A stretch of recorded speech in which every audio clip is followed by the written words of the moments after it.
राधे राधे दोस्तों। मैं कुछ बहनें हमारी कही हैं कि करवा चौथ का पूजा शेयर करिए, तो मैं पूजा इस तरह से करी है। आप लोग देखिए, सब चढ़ा दिए हैं, माता रानी का पूजा हो गया है। अब मैं कहानी बताने जा रही हूँ, आप लोग भी सुनिए और कहानी अवश्य सुनना चाहिए। कहानी सुनने से ही मात्र से अश्वमेध यज्ञ के फल के बराबर पुण्य प्राप्त होता है।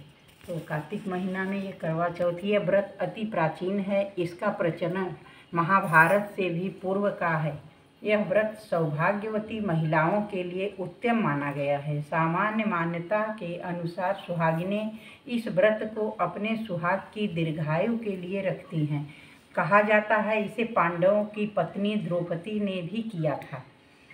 तो व्रत की पहला व्रत।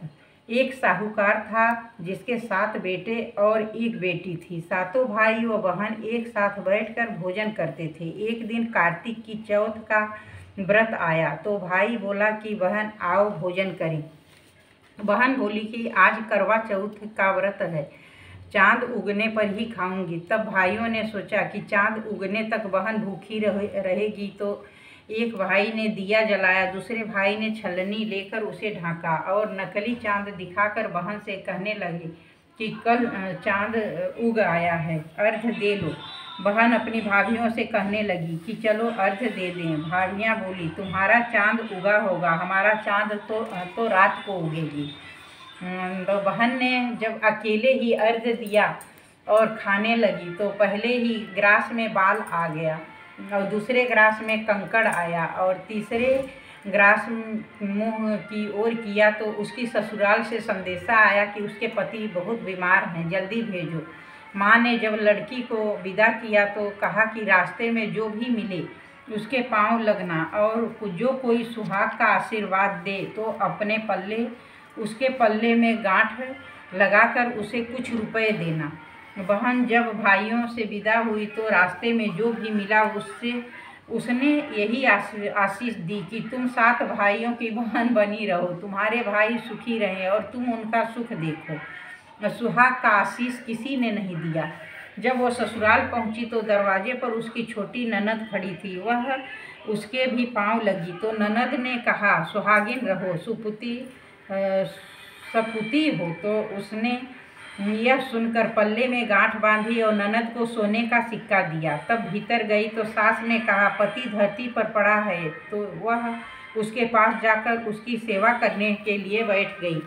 बाद में सास ने दासी के हाथ बची खुची रोटी भेज दी। इस प्रकार से समय बीतते बीतते मृगशिरा मार्गशीर्ष की चौथ आई तो चौथ माता बोली करवा ले करवा ले, भाइयों की प्यारी करवा ले। लेकिन जब उसे चौथ माता नहीं दिखलाई दी तो वह बोली हे माता, आपने मुझे उजाड़ा तो आप ही मेरा उद्धार करोगी, आपको मेरा सुहाग देना पड़ेगा। तब उस चौथ माता ने बताया कि पौष की चौथ आएगी, वह मेरे से भी बड़ी है, उससे ही सब कहना, वही तुम्हारा सुहाग वापस देगी। पौष की चौथ आकर चली गई, माघ की चली गई, फागुन की चली गई, चैत बैसाख जेठ आषाढ़ और सावन भादों की सभी चौथ आई और यही कहकर चली गई। आगे आने वाली को कहना। अश्विनी की चौथ आई तो उसने बताया कि तुम पर कार्तिक की चौथ नाराज हैं, उसी ने तुम्हारा सुहाग लिया है, वही वापस कर सकती हैं, वही आएगी तो पांव पकड़कर विनती करना।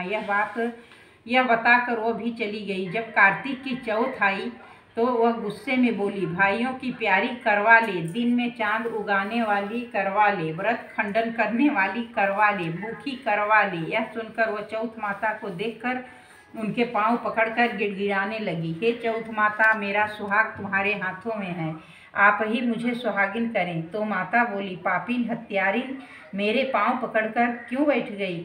तब वो बोली जो मुझसे भूल हुई उसे क्षमा करो, अब भूल नहीं करूँगी। तो चौथ माता ने प्रसन्न होकर आँखों से काजल, नाखूनों से मेहंदी और टीके में से रोली लेकर छोटी उंगली से उसके पति पर छींटा दिया तो वह उठकर बैठ गया और बोला कि आज मैं बहुत सोया। वह बोली क्या सोए, मुझे तो 12 महीने हो गए, अब जाकर चौथ माता ने मेरा सुहाग लौटाया। तब उसके पति ने कहा कि जल्दी से माता का पूजन करो, तब चौथ की कहानी सुनी। करवा का पूजन किया तो प्रसाद खाकर दोनों पति पत्नी चौपड़ खेलने लगे। नीचे से दासी आई, उसने उन दोनों को चौपड़ दे पासे से खेलते देखा तो उसने सासू जी से जाकर बताया। तब से सारे गांव में यह बात प्रसिद्ध हो गई कि सब स्त्रियां चौथ का व्रत करें तो सुहाग अटल रहेगा। जिस तरह से साहूकार की बेटी को सुहाग दिया, उसी तरह से चौथ माता सबको सुहागिन रखें। यही करवा चौथ के उपवास की सनातन महिमा है। बोलिए चौथ माता की जय। हे माता रानी, जैसे साहूकार की लड़की का सुहाग लौटा वैसे सबकर सुहाग लौटाना। जय माँ, जय माँ। राधे राधे दोस्तों, ये चौथ माता का कहानी थी।